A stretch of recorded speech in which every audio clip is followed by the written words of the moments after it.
Olá, tudo bem? Hoje são 18 de abril de 2026.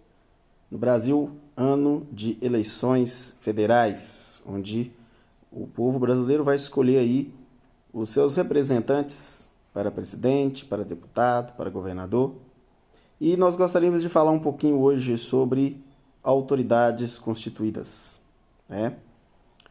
Sempre que tem eleição, sempre tem ali uma disputa muito grande entre lados e sempre tem aí, às vezes, brigas em família e assim por diante. Esse ano não será diferente e é por isso que eu estou gravando essa mensagem logo agora em abril, porque é uma mensagem que vai ficar já para o tempo, para o que vai aí acontecer durante esses meses que vão anteceder as eleições. E eu gostaria que todos analisassem a mensagem que eu estou aqui gravando, que vai estar no Facebook, que vai estar no YouTube, para que nós possamos compreender a vontade de nosso Deus. A primeira passagem que você pode acompanhar na sua Bíblia aí, aqui eu vou clicar aqui do lado, você pode olhar aqui do lado, aqui temos aqui todos os textos que eu vou falar e que eu vou comentar, tá aqui do lado aqui, ó. Tá? Você pode acompanhar na sua Bíblia também. É importante que você acompanhe na sua Bíblia para você saber do que a gente está aí falando, tá certo? Primeiro texto está em Daniel capítulo 2, o verso 21. E lá está escrito o seguinte: Ele quem? Deus. Se você vê aqui em todo o texto ali, louvado seja o nome de Deus para todo sempre, pois a Ele pertencem a sabedoria e o poder. Ele muda o curso dos acontecimentos, remove reis de seus lugares, põe outro no lugar, dá sabedoria aos sábios e conhecimento aos eruditos. Então, na verdade, quem é que é o responsável por remover reis nos tronos e colocar outros no lugar? Deus. Nós estamos aqui sabendo aqui, com esse texto, que Deus é o soberano do universo e Ele manda em tudo. Ele é o soberano. Muitas vezes nós queremos aí que o nosso candidato ganhe a eleição, mas se Deus não quiser, ele não vai ganhar. E não adianta a gente ficar, a urna foi fraudada, houve fraude. Não, não adianta. Se Deus não quiser que esse soberano ganhe, ele não vai ganhar. Que esse presidente ganhe, ele não vai ganhar. Se esse governador ganhe, e Deus não quiser, ele não vai ganhar.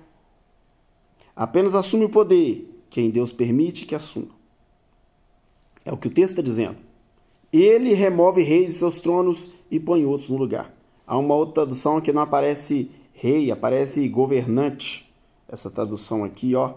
Aqui, ó.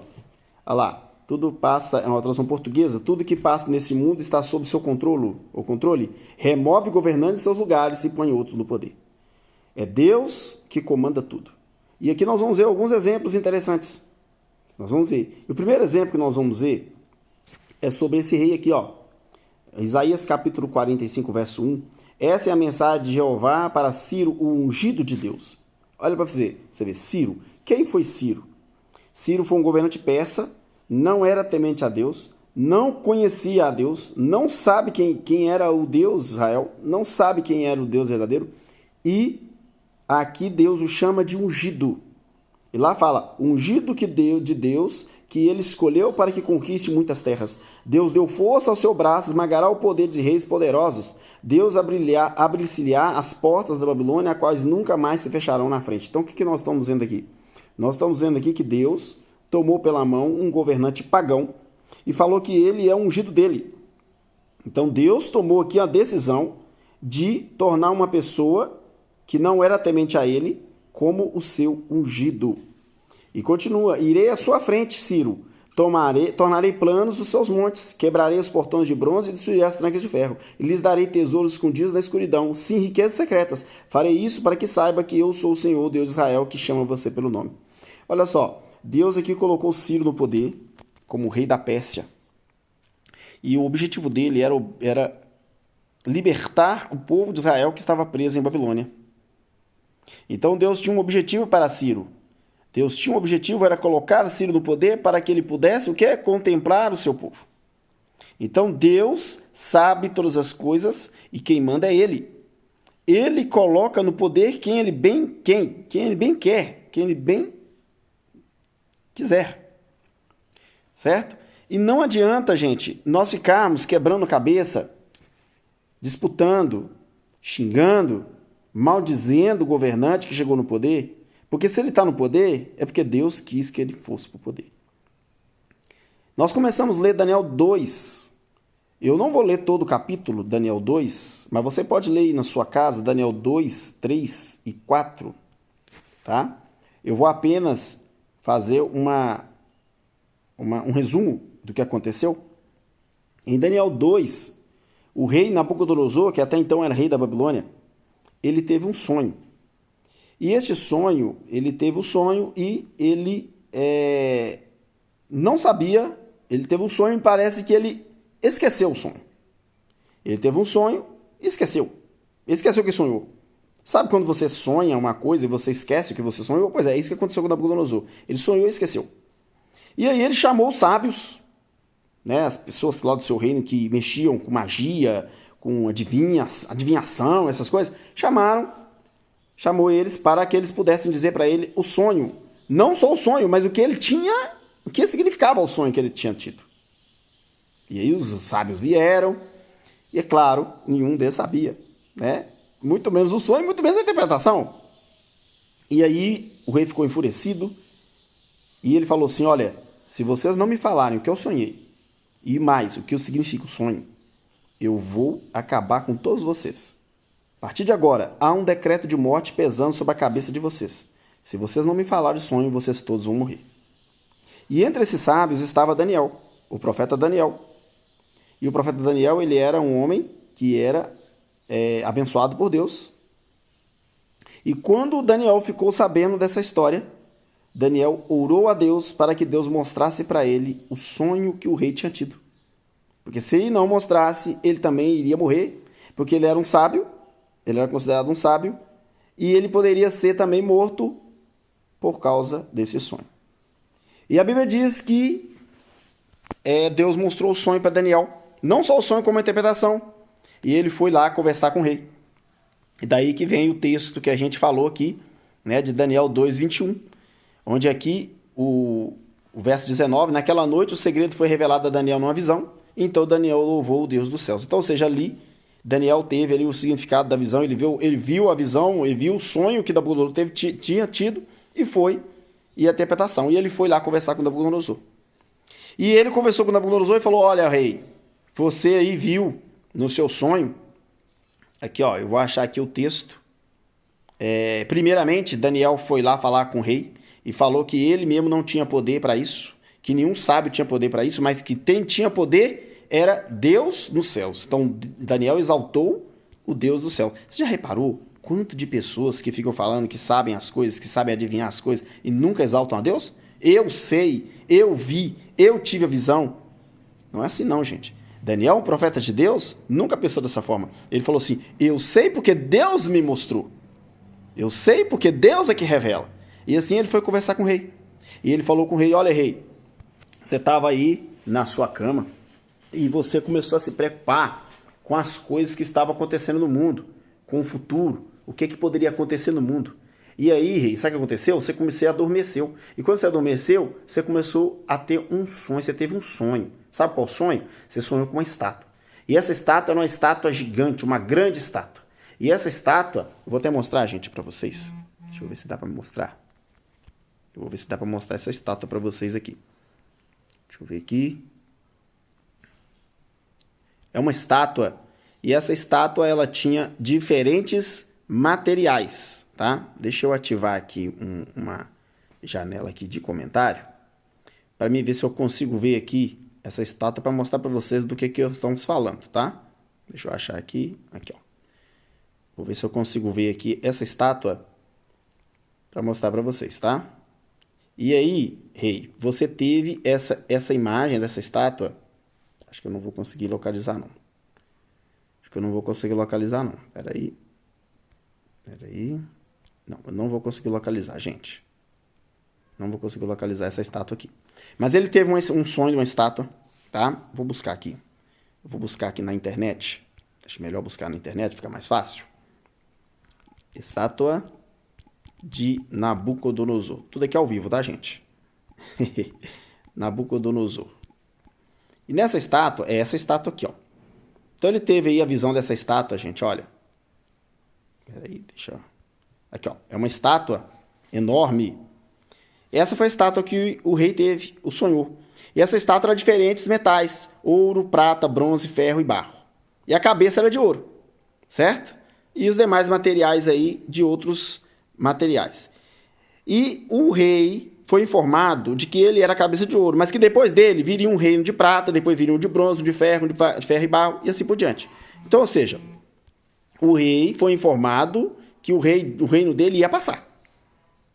Certo? Ia passar o reino dele. E aí, gente, Deus falou com ele, olha, você é a cabeça de ouro. Depois de ti vai levantar outro reino, e outro reino, e outro reino. Beleza. Nabucodonosor compreendeu aquela visão, aceitou aquela visão, honrou Daniel, ok? Colocou Daniel como governador, ok. Só que o rei não aceitou. Ele acreditou, mas ele não aceitou a vontade de Deus para ele. E aí em Daniel 3, o que ele faz? Ele faz uma estátua, a mesma estátua que ele viu no sonho, ele faz uma estátua completamente de ouro para tentar dizer que o reino dele não iria passar, que o reino dele seria para sempre, eterno, contrariando a vontade de Deus. Ele faz uma estátua de ouro. E ainda fala que todo mundo tinha que adorar aquela estátua de ouro. Tá aí Daniel 3, você vai ler lá. Não vou me aprofundar nisso. Mas ele, fazendo isso, ele fez o quê? Ele rejeitou a vontade de Deus. Porque Deus falou que o reino dele ia passar. E ele fez uma estátua de ouro para questionar a Deus. A gente sabe o que aconteceu lá no final. Os amigos de Daniel não adoraram a estátua, ele jogou eles na fogueira, eles saíram vivos da fogueira. E ali ele reconheceu que o Deus do céu protege os seus. Mas ele ainda não aprendeu. Em Daniel 4, ele já escrito pelo próprio Nabucodonosor, ele continua se exaltando e achando que ele é a última bolacha do pacote. Olha lá, Daniel 4. Aqui, ó, vou abrir Daniel 4 aqui para vocês verem. Ó. E aqui, Daniel 4, ele que escreve, o rei Nabucodonosor enviou essa mensagem, ele escreve, e aí é que ele já está exaltando a Deus, mas aí ele conta o testemunho dele. Eu vivi em meu palácio com todo conforto, certa noite tive um sonho e me assustou enquanto estava deitado em minha cama. Qual foi o sonho que ele teve? Ele teve mais um sonho. Ele sonhou com uma árvore, né, uma grande árvore, e essa árvore, ela tá falando lá, ó lá, viu uma grande árvore, né, cresceu, ficou muito alta, foi visto todo mundo, né, e fala que quando ele sonhava, veio um mensageiro, um anjo, e cortou a árvore, derrubou a árvore, deixou ela só no tuco. Então ali Deus já precavendo ele, falando o seguinte, olha, você é essa árvore, só que como você está se exaltando demais, eu vou cortar você, E aí Nabucodonosor cumpriu a regra o que aconteceu, certo? Cumpriu a regra. Falou sim que ele ia ser cortado e ele ia ficar no campo como um animal selvagem, né? Ele ia ficar doido por 7 tempos ou 7 anos. E está falando que, você pode ler aí todo o texto, você vai ver o que vai acontecer, né? Que tudo isso aconteceu com o rei Nabucodonosor 12 meses depois da visão, ou seja, ele teve 12 meses de graça, gente, para se arrepender, para tomar jeito, e não tomou jeito. E aí o que aconteceu? 12 meses depois, eis que aconteceu exatamente isso. Ele continuou falando, vejo a grande cidade com o meu próprio poder. Nenhum homem tem poder, gente. O poder é de Deus. O poder é de Deus. E aqui ele falou, o próprio poder. E o que aconteceu? Ela está falando, olha, enquanto essas palavras ainda estavam na minha boca, veio do céu uma voz dizer essa mensagem para você, Nabucodonosor. Você não governa mais esse reino. Então, a partir daquele momento, ele ficou louco. Ele começou a comer capim igual um boi. Ele ficou completamente maluco. E ele ficou no meio do pasto comendo capim durante 7 anos. Sabe por quê, gente? Porque ele não aceitou a vontade de Deus para a sua vida. Nós vemos aqui que ele teve um sonho com diferentes metais, se recusou a aceitar, fez uma estátua totalmente de ouro. Deus fez o que fez, não adiantou, e ele continuou com essa cabeça, e aí Deus foi e fez ele ficar louco e comendo capim como um boi. Será que nós também não estamos fazendo a mesma coisa? Não só na questão da política, mas também na questão da nossa vida, que nós não aceitamos a vontade de Deus, e nós queremos, e ficamos questionando a Deus, e queremos fazer o que a gente quer na nossa cabeça, o que a gente quer, em vez do que Deus quer? Será que nós podemos estar hoje comendo capim, porque a gente não aceita a vontade de Deus? Ah, Deus me deu esse poder aqui, eu consegui fazer isso aqui com a ajuda de Deus. Aí quando dá errado a gente fala que já não, a gente nem lembra de Deus, a gente fala assim, não, é Satanás que fez? É Deus que é o soberano. É Ele que remove, é Ele que coloca, é Ele que tira, não é assim? Não é o que está escrito em Daniel 2:21? Então muitas vezes nós temos que pensar nisso. Isso é um ano de eleição, como eu disse no início do vídeo? É um ano de eleição? Como será que nós vamos reagir se o nosso candidato perder? Como nós vamos reagir? Vamos reagir que a urna foi fraudada? Houve fraude? É isso que nós vamos reagir dessa forma, gente? Ou nós vamos reagir que foi Deus que quis assim? Porque foi Deus que quis colocar Ciro no poder? Foi Deus que quis ordenar a vida de Nabucodonosor? E Nabucodonosor não aceitou? Nabucodonosor foi avisado, olha, o seu reino vai passar e você não quer aceitar? E o que aconteceu? Ele foi comer grama como boi. Eu queria falar também sobre Tito. Esse texto aqui, ó, Tito, capítulo 3. O texto não quer abrir aqui, mas eu vou abrir. Tito, no capítulo 3. Esse texto é muito interessante, porque ele vem falando da gente, né? Eu quero que você preste atenção que está escrito Tito, capítulo 3. Lembre-se a todos que se sujeitam ao governo e às autoridades, devem ser obedientes e sempre prontos a fazer o que é bom. Não devem caluniar ninguém, mas evitar brigas, que sejam amáveis e mostrem a todos a verdadeira humildade. Gente, como nós estamos agindo em época de política? Nós, como cristãos, como nós estamos agindo? Nós estamos brigando por aí? Estamos falando mal das autoridades? Falando mal de quem está no poder? Falando mal do irmão porque o irmão vota numa pessoa diferente? O que diz o texto aqui, irmãos? Isso está na Bíblia? Abre sua Bíblia, Tito, capítulo 3, verso 1 e 2. Sujeitem ao governo. Sujeitem às autoridades. Será que está certo a gente ficar quebrando as coisas, fazendo bagunça, xingando o irmão que votou no contrário, o vizinho que votou no contrário, o familiar, o parente que votou no outro que não quis votar, que não votou no meu? É isso que a Bíblia está falando para a gente fazer? Não devem caluniar ninguém.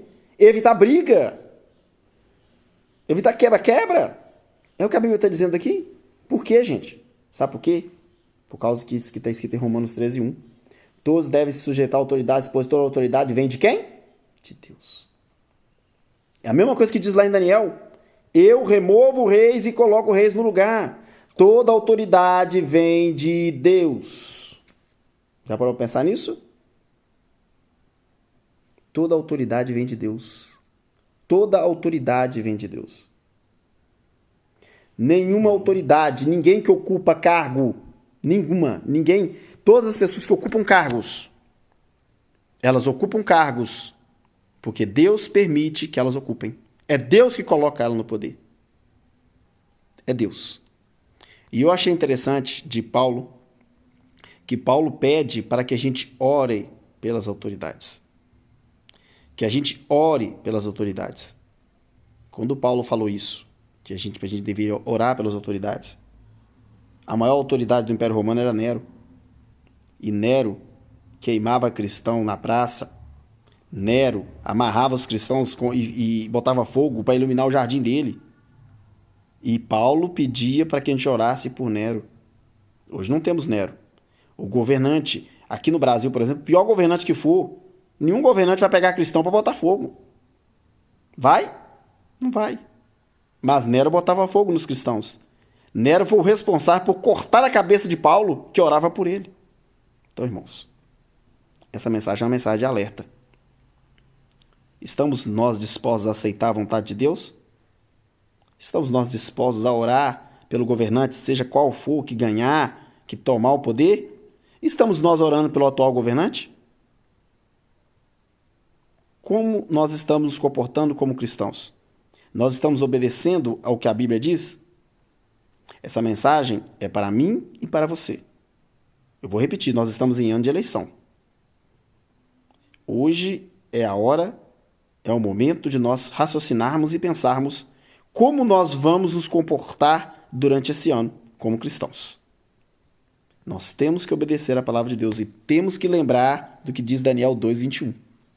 Deus é que remove reis e estabelece reis. Que Deus nos abençoe.